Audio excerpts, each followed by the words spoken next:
महाराष्ट्रामधले 100च्या वर तालुके लेट रिपोर्ट आला, उशिरा रिपोर्ट आल्यामुळे सुटले होते।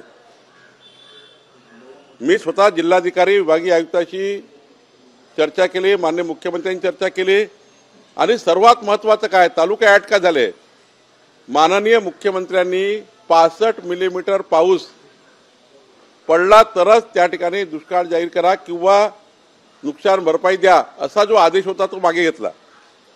65 ml ची अट न ठेवता ज्यांचं नुकसान झालं आहे त्या सर्वांचे रिपोर्ट पाठवा।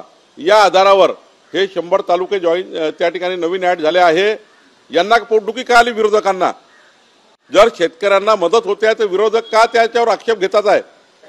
अमरावतीमध्ये, नागपूरमध्ये, यवतमाळमध्ये, रायगडमध्ये पाऊस पडलाय। नांदेड तर पूर्ण सुटलं होतं।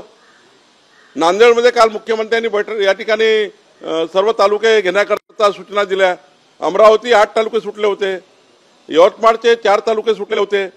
त्यामुळे राज्यामध्ये असे जे तालुके सुटले होते तर संपूर्ण पुनर्अभ्यास त्या ठिकाणी सर्वेक्षण आमच्या विभागीय आयुक्त आणि जिल्हाधिकाऱ्यांनी केलं आणि आता मला अभिमान आहे की सर्वांना न्याय, म्हणजे ज्या ठिकाणी ज्यांचं नुकसान झालं त्या सर्वांना न्याय देण्याचं काम आणि सर्वात महत्त्वाचं 2 हेक्टरवरनं 3 हेक्टर करण्याचा निर्णय माननीय मुख्यमंत्री मोदयांनी घेतला, सरकारने घेतला आणि सोबत